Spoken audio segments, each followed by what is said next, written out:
What's up, guys, and welcome back to another video from Just Perfect Variety. It's your boy Maxim as usual, and today we're going to be discussing like the new characters that they've been announced on the JP and the Korean version of the game, and it was like the new like disaster like units or their main like characters or whatever they call them. And it was like a new version of a green Valenti and also a red version of Easton. Both characters are really interesting, but I was really disappointed when I was streaming this like live stream and I was watching it on stream, just because like we had like so much leakage when it comes to like to a possible collaboration between Fate, like ReZero, and also like Stranger Things or something. We don't know.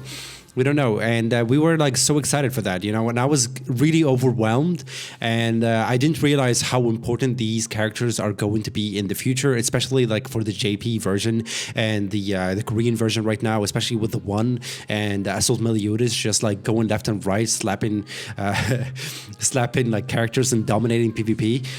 But yeah, I feel like these characters are meant to like balance out, if I might say, like the game a little bit, especially with the fact that the crit damage and crit like chances, like characters that can burst down one character in one round are dominating, such as like Sario and a lot of other units, such as like Lost Vein as well, the one, and yeah, there's a lot of people just like there's a lot of units, that can just like burst you down in 1 second.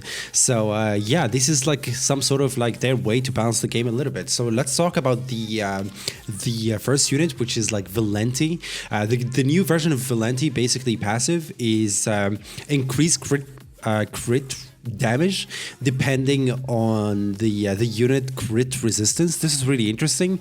I'm really excited to see how this is going to be implemented, because it's going to be giving you the chance to actually instead of like implementing defense on your middle gear, yeah, you have to apply like resistance or crit resistance on the mid rolls instead. So it's going to be taking advantage of the like the substats that never used as well.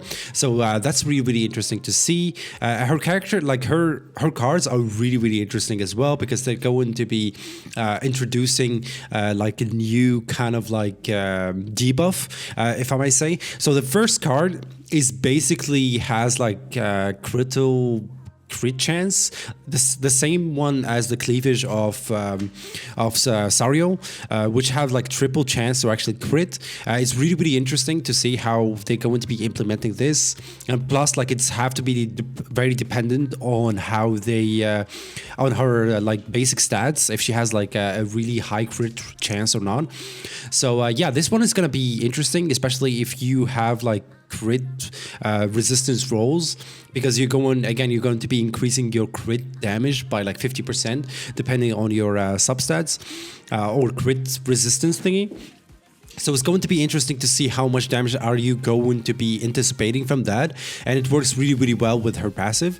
And also like her second card is very interesting, because it's a new kind of debuff that they're going to be implementing in the game, which apply damage and also apply a debuff, which for a certain amount of like turns or one turn, it can actually deactivate the a sub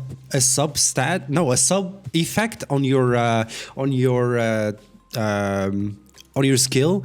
So basically, like what I saw earlier, like on the Japanese version of the game, what they did is that Gother had the debuff on him, and they ulted, and the sub stat of the ult, which is like deplete 3 ultimate gouges, wasn't applied once he ulted. So it actually includes ultimates as well. So imagine like the effect that this one is going to be doing to the game is going to be changing the game like drastically. So we can actually see a new meta, like characters that we never like been using can be used in PvP right now, and I'm very excited for this unit. Also, like I'm very excited to like to see like the animations, because the animations, they look super cool. Again, like I was very overwhelmed with the fact that they're not gonna be including any of the. Oh my god, that's so much damage. But they're not including like any of the collaboration units that we expected. But the animations, as you see here, they're really, really cool. They're really amazing. So yeah, it's like I'm really seeing like character developments. It's like watching a character like grow as the game grows as well. So it's very, very interesting. And plus like the character itself, like it looks kind of badass in it, and the cosmetics for these units are really, really good. So yeah, the ult is kind of cheesy, but it's really, really good. I like it so much. I enjoyed it, but the cosmetics I can't wait to show off, because like you have like a main cosmetics like a body cosmetic for Valenti. And also, if you actually change up the weapon, you actually changing how the arm look like, and that's really, really badass.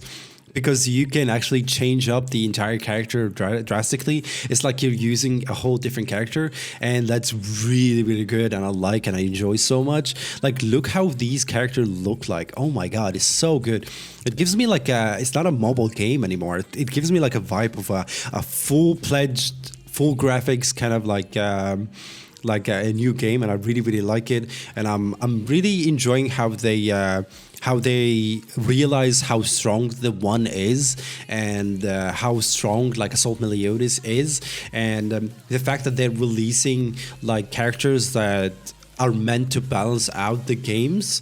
It really creates the variety of the units that we're going to be seeing in PvP. We can actually come up with new strategies when it comes to like defeating bosses, and also like defeating PvE content as well. So it's going to be very, very, very interesting.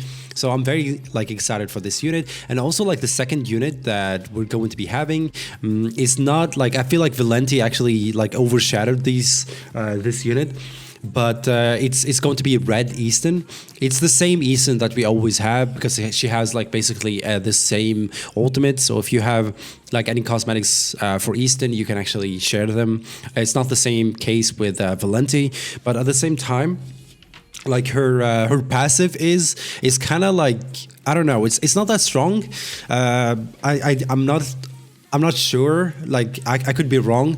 We have to wait and see how it's going to be looking like on the JP version, because I play global and I main global mainly, so it's hard for me to actually like summon on that, and especially that I don't have much resources. But her passive is basically reduce the damage taken by 6% for each OC or disaster characters on the game, and yeah, for a total for like 18%, I believe. So yeah, I think it applies like when entering battle. She can't be put in the bag. It's not that bad, but it's on the weak side in my opinion. Her substats are kind of okay.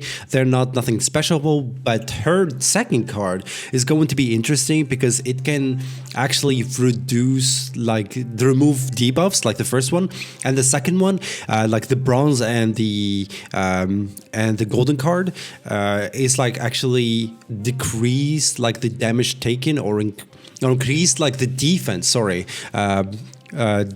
substats by 80%, or the defense stats by 80%, which is huge. For the bronze one, of course, it's going to be 50% instead, and remove all debuffs. It's going to be very, very interesting to see how to be implemented. The first skill is going to be a depletion card, or a drain card that can remove the one of the ultimate gouges, and applies a lot of damage. Like the damage when they showcase her like wasn't like very, very special, but it still like looked kind of cool. Like the animations are really, really good. I'm very excited for this one. But yeah, it seems like she's creating a lot. So I'm really, really curious how people are going to come up with certain units in order to make these characters like work to their full potential. So yeah, her cosmetics are not bad as well. Like I'm very excited for these cosmetics, because because you can actually use like the same cosmetics that you've been buying or farming, which is very, very good. I like these cosmetics, like the red one as well. And yeah, they're really far off to come to global, but yeah, I'm very excited for these units. So yeah, I hope you guys are just as excited as I am, because like the pushing the game in the right direction, where you have to like to nerf characters, buff characters, and apply balance is very, very important, which makes the game very, very playable. And we have a meta on global right now where everyone is just running the Glue Eater team or Lost Vein, Goddess Elizabeth, and Gother right now, where Ult Rush is very, very dominating and it's very boring because you are facing the same team over and over again. So changing up the meta a little bit is always good. So if you guys like enjoyed like the analysis, please don't forget to leave a like. As always, I really appreciate it and do help the channel to grow.